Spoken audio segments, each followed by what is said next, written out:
Chuck Norris Karate Commandos. Bring it up, crack it down, fight, wash the people wherever they're found. Location Hong Kong Harbor. Assignment, locate smuggled warheads. Oh no, Ninja Warriors! Read 9 through 3, perfect strikes. Up next, Super Ninja. It was my karate against kids. And theirs. Up for us, chemo in the karate vet. A flip, a chop, a shot. This ball game was over for now.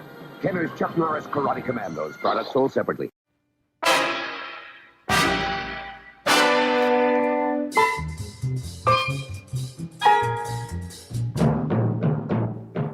Hello, streamers! I'm Tom Feeney, writer for Wang's Chop Movie Magazine, your humble host and 7th level black belt in Pad Thai. Welcome to We All Die Streaming, our never-ending mission to find the most unusual, interesting, and just plain crazy offerings on streaming media services. Some will be free, some will be available for rental. All will be carefully and or haphazardly chosen by myself. That way, you know exactly who to blame. This episode, we dive into the early career of what could be described as an unlikely film legend, but a legend nonetheless.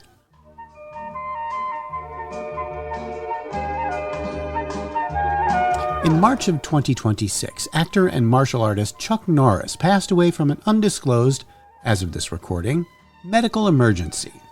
He was 86 years old.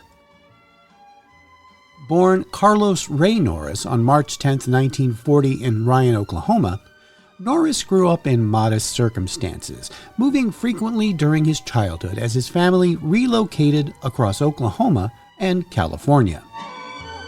His father was largely absent due to alcoholism, leaving his mother to raise Chuck and his 2 brothers largely on her own.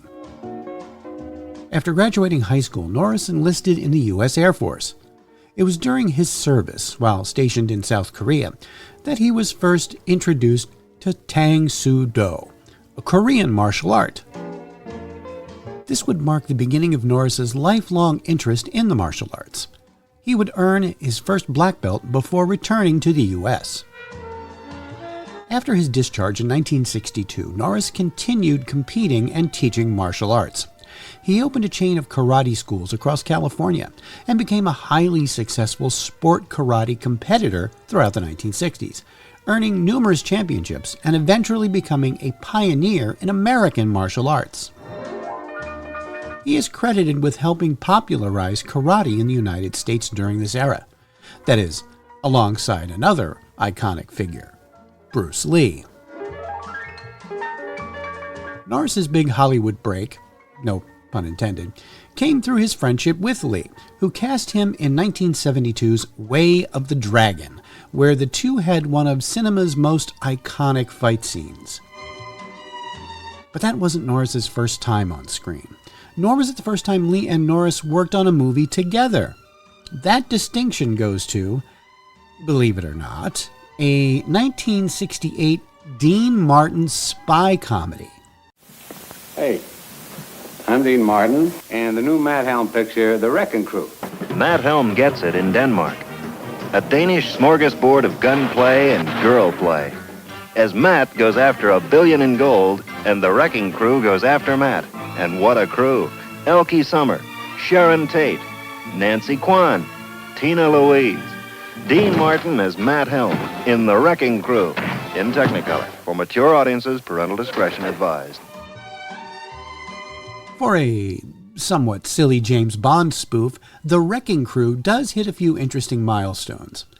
Aside from being the first on-screen appearance of Chuck Norris, Bruce Lee, by the way, was a behind-the-scenes fight choreographer on the film, but it was also actress Sharon Tate's final, and most would say best, role before being brutally murdered by members of the notorious Manson family. Now, if you are so inclined, The Wrecking Crew is available to watch for free on Tubi. Chuck Norris's next appearance was not on the big screen, but the small one.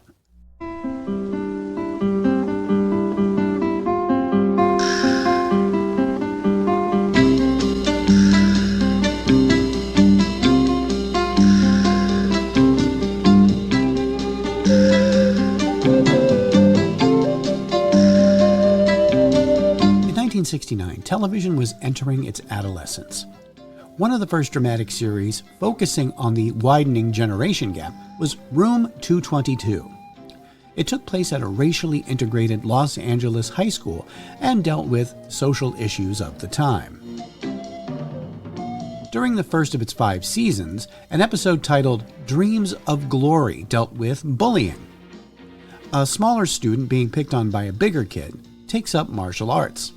The young man's teacher is none other than, guess who? Chuck Norris, essentially playing himself.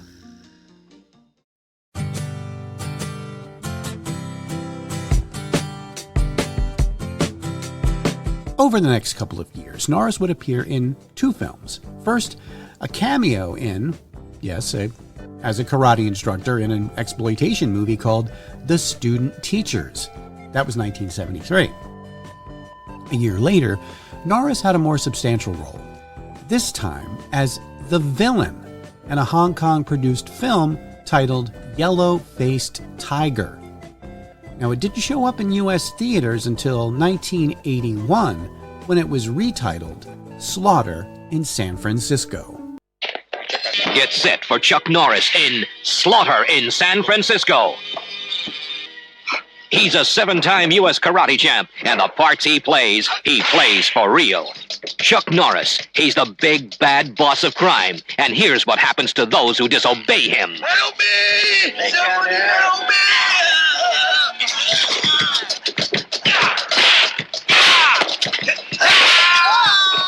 Slaughter in San Francisco. San Francisco, a city of charm, now turned to terror, and a brutal mob has taken charge. Chuck Norris in command.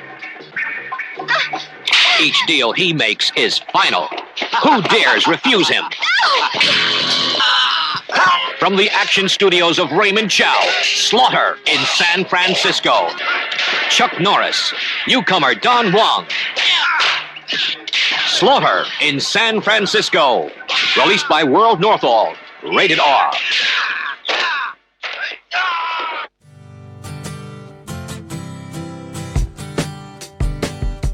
The movie is interesting if for no other reason than it has Norris playing a bad guy. Oh, and his character's name is, I kid you not, Chuck Slaughter. Get it? Slaughter in San Fran. Yeah, anyway. It's fun to see him chewing the scenery like it was a pinch of skull tobacco. And what's it about? About 100 minutes long. Well, does it really matter? But anyway, a good San Francisco cop named Wong goes up against a powerful drug lord, played by Norris. Wong is framed for killing a suspect and sent to prison. When he gets out, he vows revenge and yada yada yada. Then there's a big fight scene between Wong and Chuck Slaughter at the end. Now, it's also interesting that the fact that this was a Chinese production filming in San Francisco, so it has a odd vibe to it. It feels like a classic old kung fu movie, but in a more contemporary setting. Now, if you want to check out Slaughter in San Francisco, it can be seen for free on YouTube. Now, that might have been that. Norris was a successful martial arts instructor, and being in films wasn't really in the cards as a career. Norris was also teaching karate to some Hollywood stars of the time. One of those names, action star Steve McQueen, would be the one to encourage Norris to think seriously about acting. McQueen felt that Norris's natural charisma and martial arts background could be an asset. Norris was hesitant at first, but after having some financial troubles with his chain of karate schools, he decided to give it a go. Well, Steve's the one that got me into films. Yeah, he was one of my students, and then when I retired as the world karate champion, Steve suggested that I pursue an acting career. And so I jumped into films with absolutely no experience as an actor, and so I had to kind of feel my way along from film to film.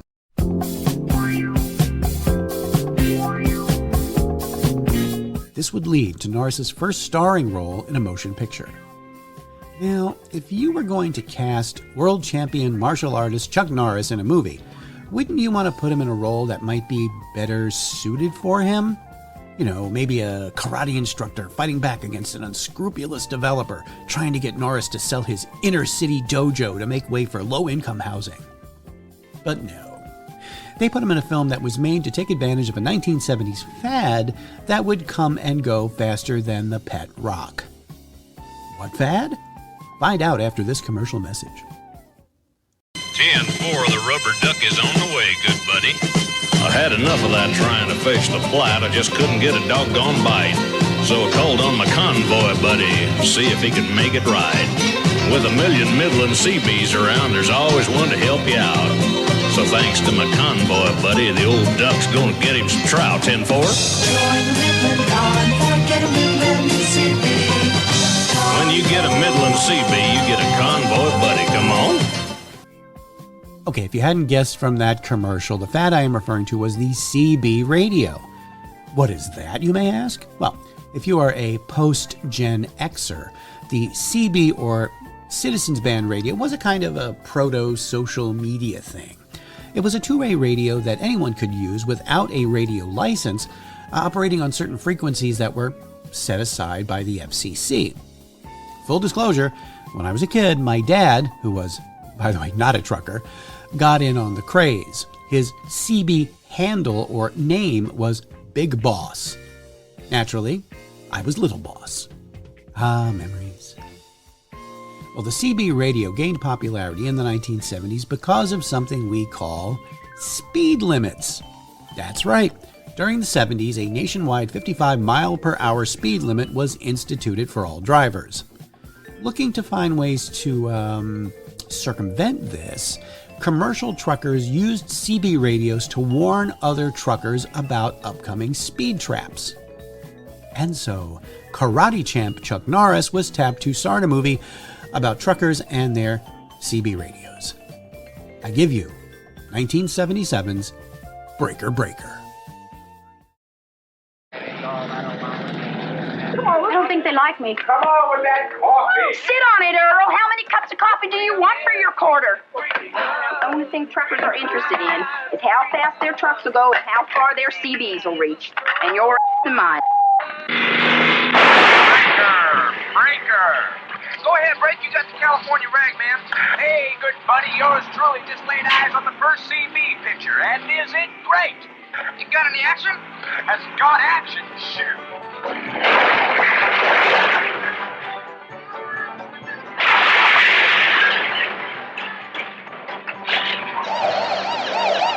The picture star is this old boy, Chuck Norris, who takes on the whole damn town, smokies and all.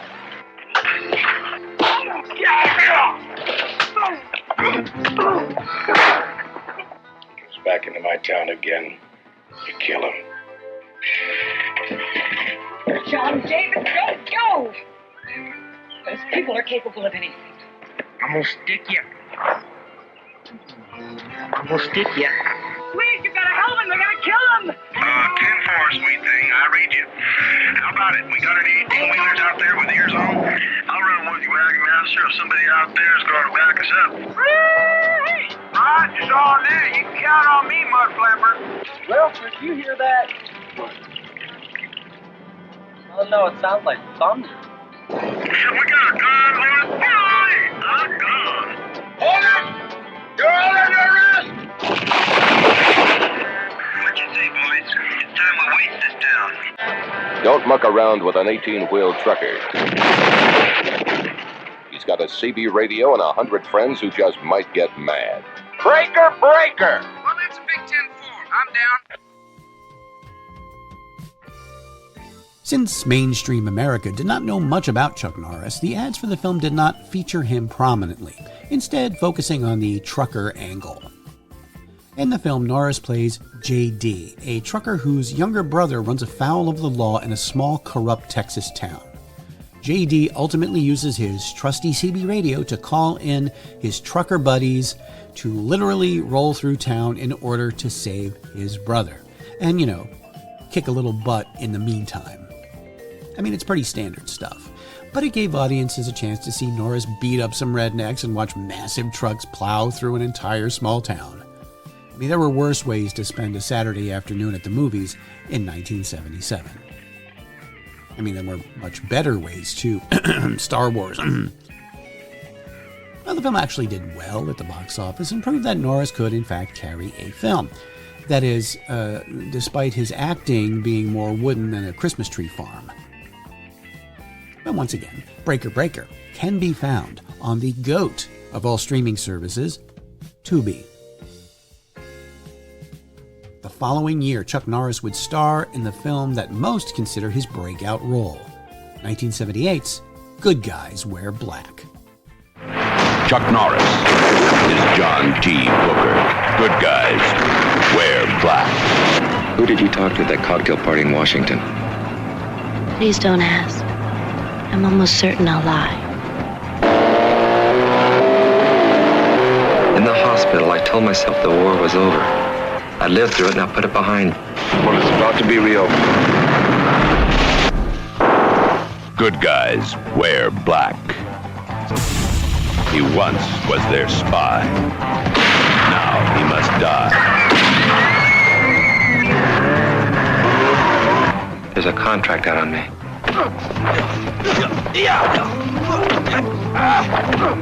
I'm not the enemy, John. I told you that last night.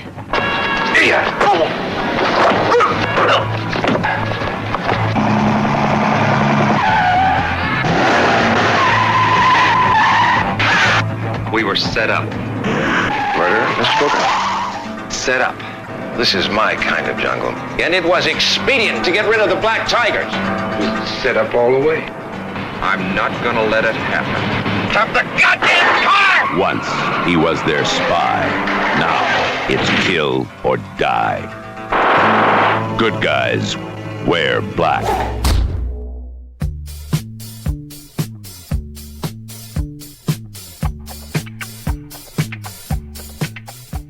After the success of Breaker Breaker, Norris wanted to pursue acting further, but all the roles he was being offered were pretty much the same. Mostly fights and not much story. So Norris created a role for himself. The idea for Good Guys Wear Black came from one of his karate students. Norris took his idea to Hollywood producers who all turned him down. That is, until an independent production studio took a chance. Director Ted Post, who had helmed 2 Clint Eastwood movies, Hang 'em High and Magnum Force, was tapped to direct. Norris plays a Vietnam veteran who is now, wait a minute, let me check my notes, a college professor at UCLA and a race car driver, because of course. Now it seems as though someone is tracking down and killing the members of Norris's old Black Ops team, and he has to find out who and why. Now I actually saw this one alone in the theater when I was but a wee lad of 10. Hey, it was the 70s. But all in all, a good action film with just a splash of politics and a pinch of social messaging thrown in for good measure. Now, this film was also a box office hit, grossing over twice its budget during its original theatrical release. And if you like, Good Guys Wear Black can be seen for free on Amazon Prime Video and on YouTube.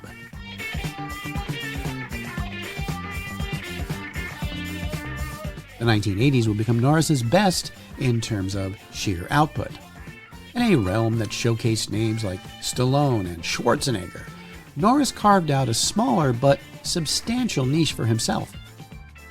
He would star in 13 films during the 80s, including standouts like Missing in Action, Code of Silence, and The Delta Force. On television, Chuck Norris roundhouse kicked his way into the world of kids animation with the aptly named Chuck Norris Karate Commandos, with the C in Commandos replaced with a K. Like the K in Cars for Kids. Chuck Norris. Chuck Norris, man of action. Chuck Norris stars in Chuck Norris Karate Commandos. Chuck Norris, he's got nerves of steel and strength to match.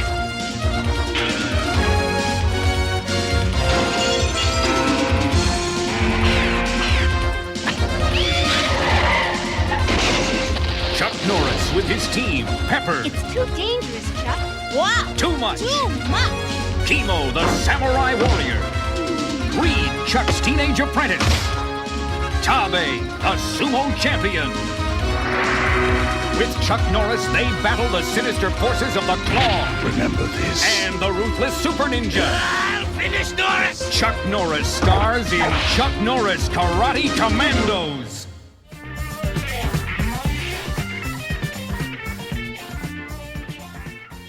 Norris would return to TV in the 1990s as Texas Ranger Cordell Walker in the surprisingly named Walker, Texas Ranger.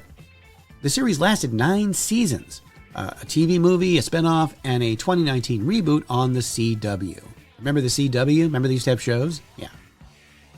Norris continued to make appearances in films and on TV throughout the 2000s.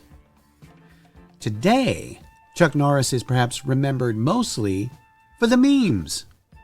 For the last couple of decades, there's been no shortage of funny memes about the seemingly all-powerful, no-nonsense Norris. A few of these include: Chuck Norris destroyed the periodic table because he only recognizes the element of surprise. The boogeyman checks under his bed for Chuck Norris. There was once a street named after Chuck Norris, but they had to change the name because no one crosses Chuck Norris and lives. When Chuck Norris slices onions, the onions cry. And my personal favorite: Chuck Norris has a grizzly bear rug in his home. It's not dead, it's just afraid to move. Now, say what you will about the man's politics and or personal life. You can't deny Chuck Norris was a true cultural icon. A force of one, if you will.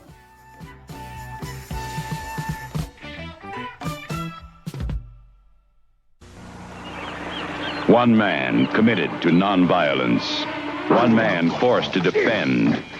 Whoever did this is as good as dead. One man pushed beyond the limit.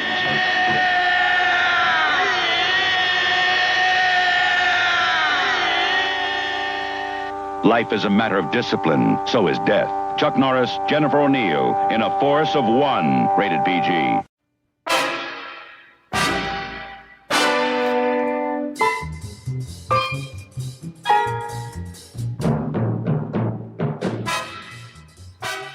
Oh, and before I forget to mention this, A Force of One can also be viewed on streaming service Tubi.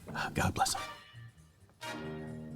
Thanks for listening. If this is the first time you're hearing this podcast, check out our past episodes, available on almost all podcast providers, and subscribe so you don't miss a single one. Also, please send us ideas for future editions of We All Die Streaming. Send us your picks, your personal faves, and the most messed up movies you've ever seen. You can do all of those things at the Deep Dive Podcast at gmail.com. All clips used in this podcast are meant for educational purposes only and not to infringe on existing copyrights. We All Die Streaming is a production of Automaton Studios.